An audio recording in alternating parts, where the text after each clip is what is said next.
Welcome our first speaker, Alex from Dremio. Hey everybody! Thank you very much. Now that was a cool demo, right? Oh, how many of you guys are working pretty regularly with Apache Spark? Okay, good. I guess that's where we're here, right? Now, so using a cool tool like that can definitely help that experience. But once you get your data landed, that's the other way, like where I work, Dremio comes into play. But basically, a little bit about myself. I'm Alex Merced. I'm the head of DevRel at Dremio. Okay, great. Okay. I'm the head of DevRel at Dremio.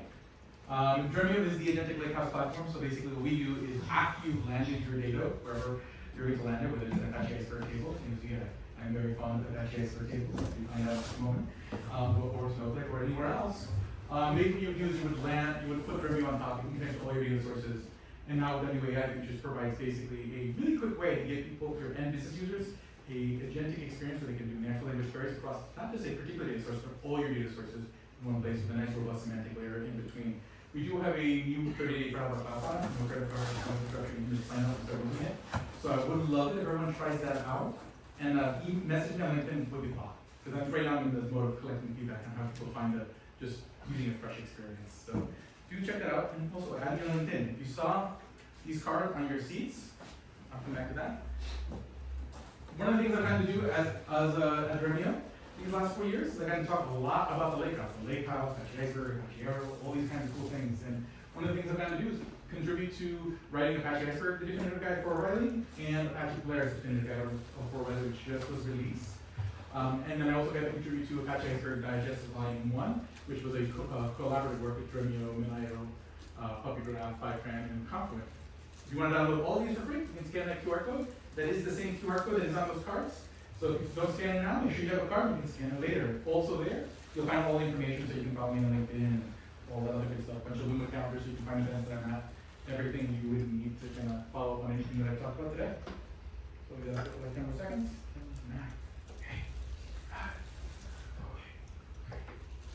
I do try to educate, entertain, and enlighten. So let's have some fun. My newest book that I'm working on right now, just finishing touches, is Architecting the Apache Iceberg Lakehouse. This is a little bit less about what is Apache Iceberg, but more like, oh, you said to do this. What should you do first in the process of implementing it? Like, what are the questions you should ask your stakeholders? What should your technological audit look like? How do you design that plan? And then choose the components of that lakehouse. So this is a raffle for free code to get to that.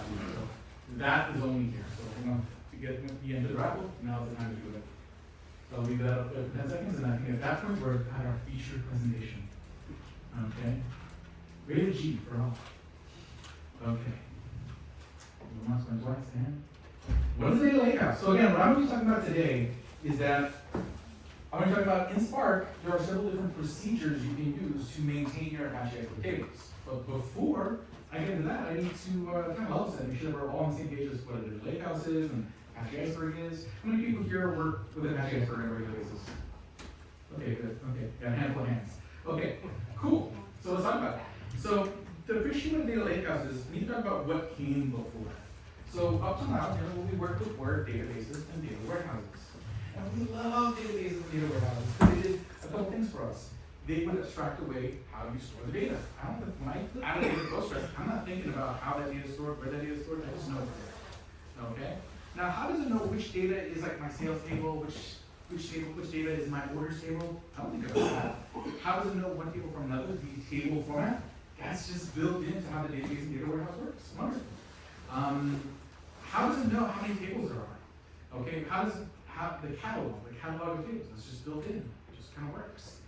And last, when I write a SQL query, how does it know to turn that into an abstract syntax tree, create a query plan, execute it? It just does. It's great. Okay, that's why we love databases and data warehouse. They extract all these things for us, and we just focus on working with the data.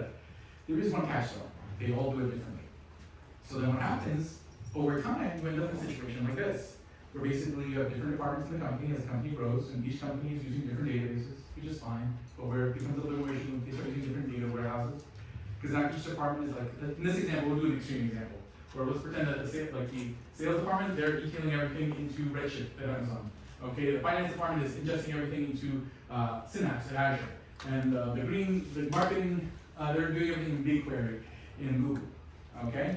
Now they need to share data. They create like Company 360, all these types of use cases that require interdepartmental data. And now they find themselves not just detailing the data into their own departmental warehouse, but now they're detailing data between each other.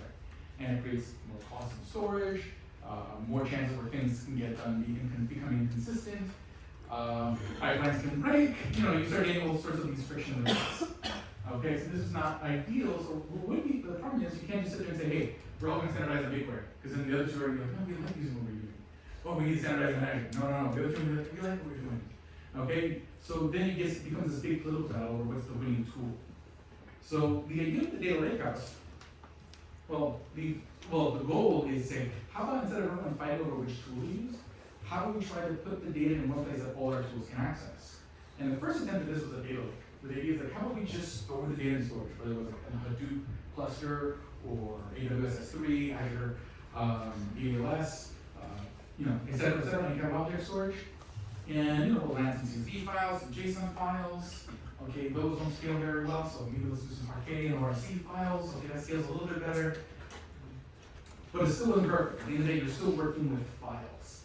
Okay, and it's different than working with tables. Okay, when I write SQL, there's a certain niceness of thinking sales table, not folder of Parquet files that make up the sales data set. Okay, there's this sort of way of thinking about it. So when we take a look at a data lake, we have storage.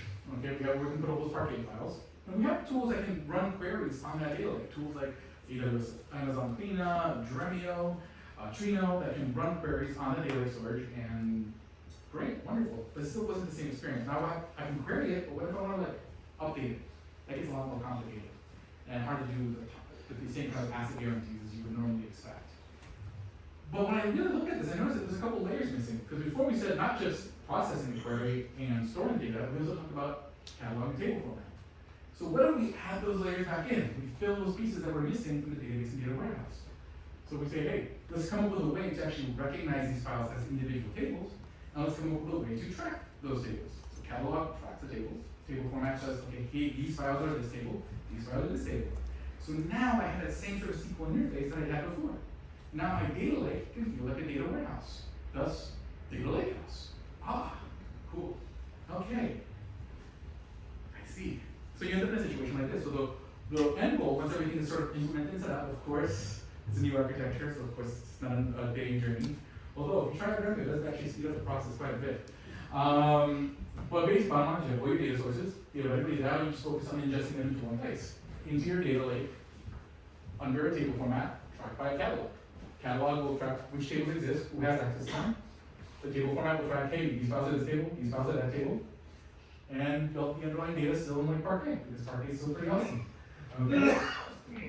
And then basically now, whatever tool your team is using, they're using Dremio, they're using Snowflake, they're using Flink, Spark, Apache Data Fusion, they can create that data. You don't only need to fight about, hey, what tool should be used. They can all use the tools that they like. You can create the same data with the same governance, because the catalog accesses the governing layer. So no matter which tool you're using, you have the same access controls. Role-based access controls, the column and row masking thing to be determined very soon. That's a whole open source conversation. And I follow that open source conversation quite a bit. Every week that I use actually I publish a digest of Apache Iceberg, Apache Arrow, Apache Parquet, and Apache Polaris conversations. So if you just want to get a quick digest of what's kind of going on in those conversations, what features are coming, follow me on LinkedIn so you get that newsletter every week. Cool. Okay? But yeah, end up with a situation like this, which is a much happier situation. Okay? But I mentioned a table format in particular, which is Apache Iceberg. So Apache Iceberg plays that role of what's a table. Now the way it does this is through this crazy structure here. Okay? But I'll simplify it. So let's imagine I'm running a query, again, through whatever engine, doesn't really matter what the engine is. The process is the same. I'm going to go to a catalog. Because again, who knows all the tables? The catalog does. This could be an Apache Polaris, this could be AWS Glue, this could be whatever you like. I'm going to go talk to the catalog and say, hey, I'd like to create the sales table. Can you tell me where that is? And the way Iceberg works is there's generally one file that is the definitive sort of source of truth of what is the current definition of the table, called the metadata.json. So the first thing is going to do is Iceberg catalog and say, hey, this is the current metadata.json. Now again, keyword there current, because every time you change the table, a new metadata.json gets created. So there could be thousands of them in there. How do you know which is the right one? Catalog knows. That's why everything goes through the catalog. Okay? So I go to the metadata file, and I find this cool JSON file with all this information.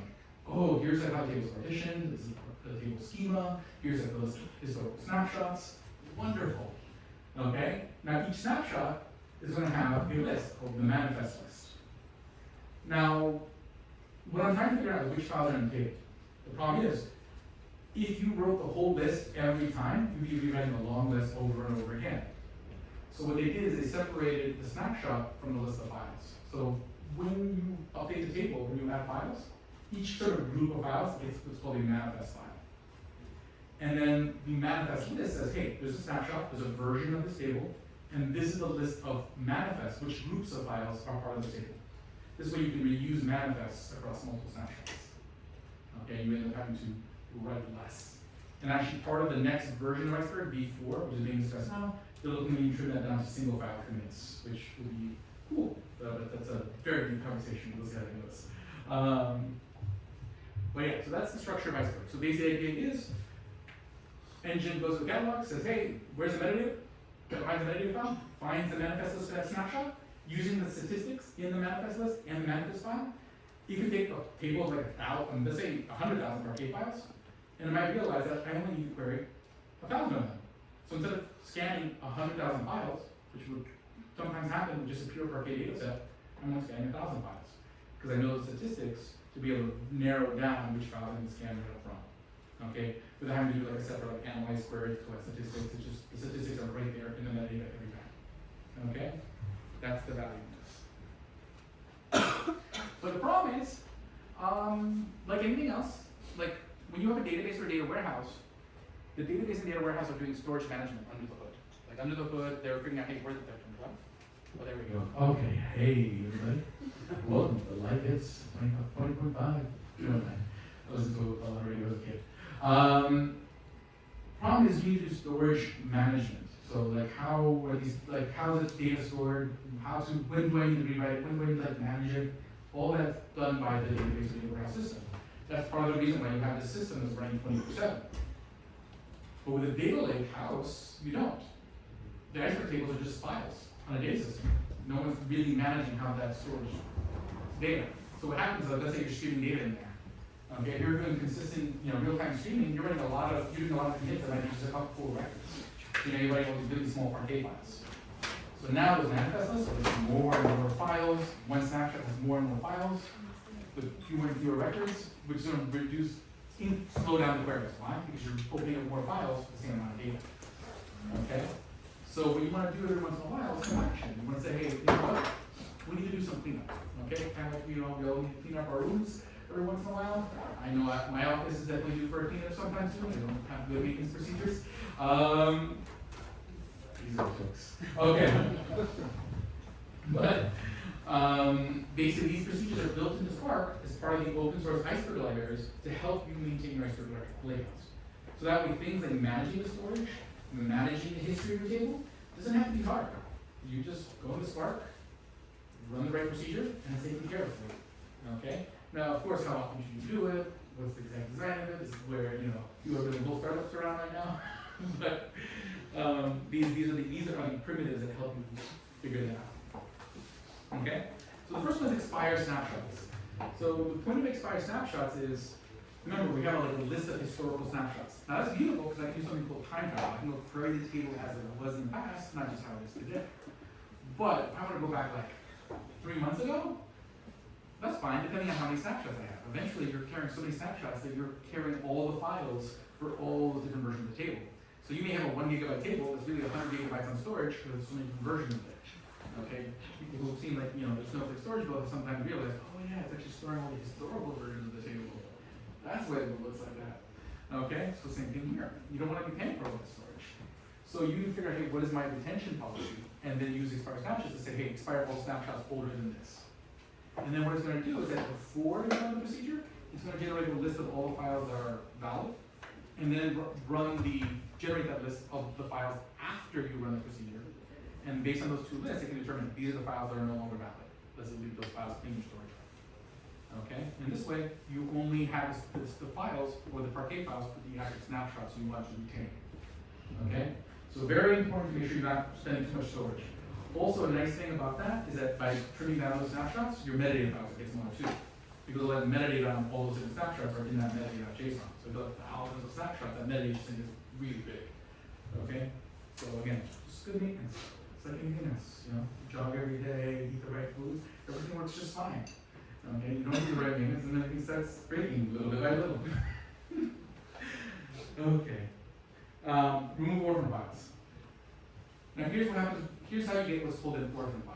So the problem with like expired snapshots is that it cleans up files, but only cleans up files that are from those two lists, right? The valid files. The problem is, you might have like transactions that failed, and a bunch of Parquet files were written in the middle of that transaction that failed, but it's not part of any list because it's not part of the metadata history. So in that case, how do I know those files are, and how do I know to delete them? That's what this file does. This takes a lot longer because I have to go take a look at every file that's in the bucket and double check it. Are all these files at all valid according to the metadata? So this takes a lot longer. You don't do this as often, but you should do this once in a while to clean up all the excess junk that piles up over time. Okay, it's kind of like, you know, when you restart your router, you know, you just unplug it, it just kind of cleans itself out. Kind of like that, a little bit more finesse. Now, let's say you do have a good case of, like, you're writing good sized Parquet files. Like, you have your batches coming in, or you're streaming up data periodically at a good pace, you're writing really low sized Parquet files, but you're still doing a lot of transactions. Every time you write that, okay, I may have a really good Parquet file, but I might have now a manifest list that only lists one Parquet file, because that's the only file you're reading that transaction. I'd rather have a manifest list, or a manifest that lists as many Parquet files as possible. So every once in a while, you may want to do this too. We're not rewriting the actual data. What you're doing is you're rewriting the manifests that track those data files. Because again, you're doing a lot of transactions, even if the data files are good, you may still have manifests that are not tracking as many data files as they could. And again, it's all about just trying to minimize that metadata surface area. Okay? Cool. Rewrite data files. This is the big one, okay? Because the data files can really be damaged. Again, imagine you're streaming like, and you're just ingesting like one record at a time, okay? And you have all these Parquet files, which is one record, that's gonna do a lot of damage really quick when you think of all that, not just slowing down the query, but costly. Think about all the extra requests S3 or whatever object storage and the cost of all that network. And then if you're doing it across clouds, imagine egress fees, oh no. So basically what you want to do is rewrite data files. So there's a lot of knobs on this one, okay? Because you don't want to just rewrite the whole table. You want to just rewrite every data file every time. Depending on the size table, that might make sense. So one of the tricks is, especially if you're doing like much more frequent ingestion, like streaming, like or very like frequent micro batches. The problem is, if you were to rewrite the whole table, the job rewriting the whole table might go longer than your next write, and you start having like problems of, hey, I'm rewriting the table while new data is being ingested, and you have like collisions. So what you want to do is try to get narrower jobs. And they say, hey, you know what? I'm not gonna, you know, right now, let's say I have a table that's partitioned based on time. So every day is a new partition. So I might have a compaction job that's only rewriting the previous day while the current day is being ingested. Now these two things are touching completely different files, there should be no collision. Okay, so sort of like thoughtful things like that. Or, you know, you're doing maybe smaller incremental updates throughout to the current partition, but you don't want to target every file. So maybe you have, you know, ideally you want files of file X, size X to be rewritten. So you're gonna say, you know what? I don't need to rewrite every file. Only rewrite the most egregious files. So the files that are like 1 meg. Rewrite those. Don't rewrite the ones that are like 50 megs or 100 megs or more. Okay, so that way you're not rewriting as many files, and the job gets done quicker. And you can do like little bits of improvement, little by little, that don't interfere with your writes. So this is like, there's a lot. This is where a lot of when people are trying to figure out how often they should do compaction, this is where most of the thinking goes. A lot of fun. Now less on maintenance, more on like migration. Okay? And then again, I don't know how much time I have, but if at any time I'm getting near, just give me a heads up. But add files is more about migration, because a little history on Iceberg is that it was originally a solution at Netflix to deal with very large Parquet tables tracked by Hive. Okay, now the thing is, they didn't want to have to rewrite all these tables. So what they did is they designed Iceberg to be able to not, and this is the reason why there's like this whole discussion about absolute and relative file paths, because it has absolute file paths, so that way the files that exist don't have to be in the same folder as the table metadata. Okay? So they could just say, hey, we're gonna create a new table, and then I can arbitrarily add some of these external Parquet files up front to do a migration, and then, you know, little by little, eventually all the files will be in the folder, but right now I'm gonna work with the files that I have. And then over rewrites, compaction over time, eventually it's all in the folder. So this is a migration feature to say, okay, hey, just take the Parquet files you already have and add them to an Iceberg table so that we don't have to rewrite the data specifically for Iceberg. There is a reason you would want to rewrite the data though, because the way when you use Iceberg, like a specific Iceberg Parquet writer, it actually doesn't just say, hey, this is the sales column. Each column has an ID, so it'll be like, you know, 03 column, sales column, okay? And the reason why that matters is because you might want to do schema evolution. You might want to rename that sales column to something else. So later on, you rename it to like sales by day or something like that. It'll still say 03 sales by day. So it knows that, hey, 03 sales in this Parquet file is the same thing as 03 sales by day in this Parquet file.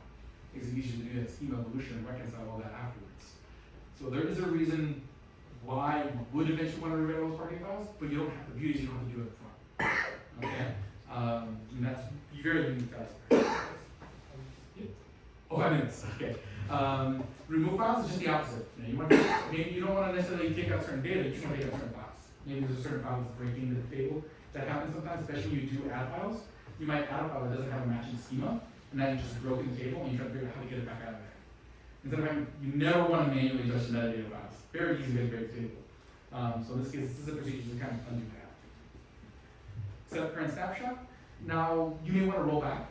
So there's a couple of procedures on how you can change sort of what is the current version of the table. This is one of them. You can say, hey, set the current snapshot to this. And then we'll rewrite the metadata so that way, and update the catalog so that way that's the current snapshot.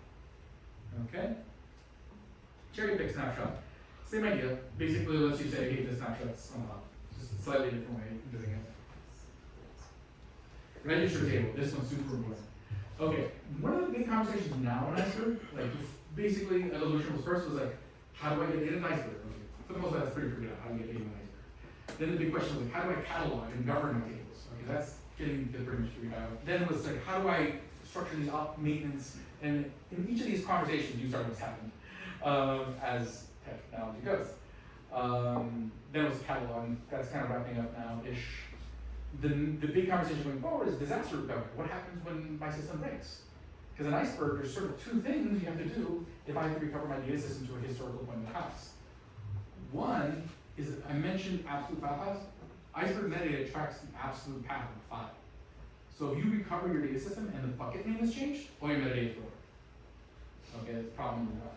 Problem number two, the catalog is tracking the newest version of the metadata, the newest metadata JSON, but that might not be the active one anymore. You recover to an older point, then that metadata JSON doesn't exist anymore. So I need to go update that. That's what this register table thing does. It says, this table points to this metadata JSON. Okay? So you would just drop the table from your catalog, and then re-register it, and then give it, say, hey, here's the new metadata JSON arbitrarily to the catalog, so you can move forward. So that's one of the two procedures. There's also another procedure, I'm not sure if I have in this presentation, that will update the metadata paths. So you can go in there and rewrite the metadata paths in the metadata, so that, well, it won't rewrite, it'll create new metadata with the right paths. And then that way you can recover that as well. So you would first rewrite that, and then register that metadata.json to your catalog. So, okay, yes, and then we get to the end of my presentation. Now, hopefully this gives you a little bit more idea of what a lakehouse is, what Apache Iceberg is, what these procedures in Spark are for, and how you can use it to manage an Iceberg lakehouse. Okay, if you want to actually get hands-on with Iceberg, hands-on with ingesting data, with Iceberg, with actually delivering data to your analyst front end using tools like Dremio, this particular QR code, and you can find that in the QR code that's in the chair there. This will walk through the whole thing. It's just a nice walkthrough workflow. You can try all these features that I was talking about out. And it's a lot of fun. You can play with the cool AI stuff on Dremio's time. So why not? Spend our money.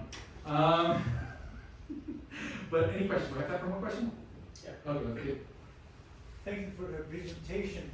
You mentioned this one keyword, compaction. Mm-hmm. Usually in older databases like Cassandra, which I've done some hands-on, there are things called tombstones. Mm-hmm. Then when you try to do the congestion, it's really not productive work, so how do you get around that in Dremio? Where you have multiple agents, one's handling compaction, another one's handling some other, reprocessing.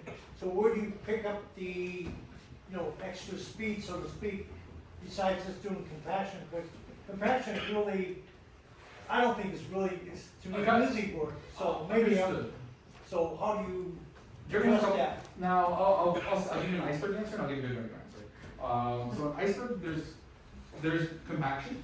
Now, every engine that runs Iceberg queries will have their own story as far as how to further optimize Iceberg. Dremio, we do have different levels of caching for specifically for Iceberg tables. So we have things like we have a results cache, so because we can tell if the Iceberg table is updated, so we can cache the results and know, okay, hey, we can invalidate the results if the snapshot has changed. So that's one. We also have a query plan cache. So it's not necessarily the same exact query, but if the plan is similar, we can actually cache parts of the query plan to optimize the actual query plan stack. And then we have something called the columnar cloud cache, where we actually query Parquet files, or even parts of the Parquet files, based on how often they're queried. And we'll query those on the node, so that we're not making so many round trips like S3 or whatever object storage. And along with the reflections feature, but that's a whole other. Reflections are cool, but that takes like a whole hour to explain. So does that kind of give you an answer? Okay, cool. I have a follow-on question, real quick. Let me just take okay, go ahead, sure.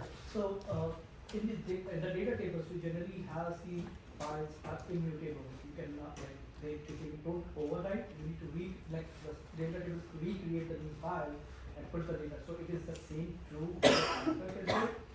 Repeat first part of the question. In the data tables, Oh, okay. So basically, is this like the whole idea where, like, based on a Delta table, you have to read each log file to recreate the table? Yes. Yes. And you basically so when you store the data, the file is created, and if you want to update a single record in that particular file, it shouldn't update it. Okay, copy and write. Okay, yeah. got it. So what you're talking about is so the question is, like, do you have to rewrite a file on update one record? It depends. So all three formats, so it's Apache Iceberg, Apache Hoodie, and Delta Lake, they all have this concept of copy on write and merge on read. So copy on write is the default for all three, which means that when you update one record, that Parquet file does get rewritten with the change. So that is the default for all three. But all three of them have some sort of merge on read mechanism where, for faster upserts, where basically what we will do is that instead of rewriting the whole Parquet file, we keep the Parquet file, then you'll track the updated record or the deleted record in a separate file. Now the mechanism is slightly different. Iceberg has recently adopted the same mechanism as Delta Lake, the deletion vectors. But they generally, all three table formats do have both sort of approaches, copy and write and merge on read. So copy and write is usually the default, because if you're doing bash reads, it's better to do that, because you don't penalize reads for write time. But when you're doing like a lot of streaming and very frequent upserts, then merge on reads will make more sense, but then you need to make sure you do more maintenance to make up for it. Yeah, there is a problem of a small file problem that will happen, and even like not only that, like if you enable the versioning of like your storage, and you basically end up creating a lot of delete marker files, which is basically very hard to do. Yeah, all three formats are gonna have that challenge. Each of them deal with it in different ways. I'll leave it at that. If you want, find me after towards the end of the session. I'm more than glad to take more questions, take more conversation. You can add me on LinkedIn. With that, thank you all very much for spending this time with me. I'll let you get meet your next speaker.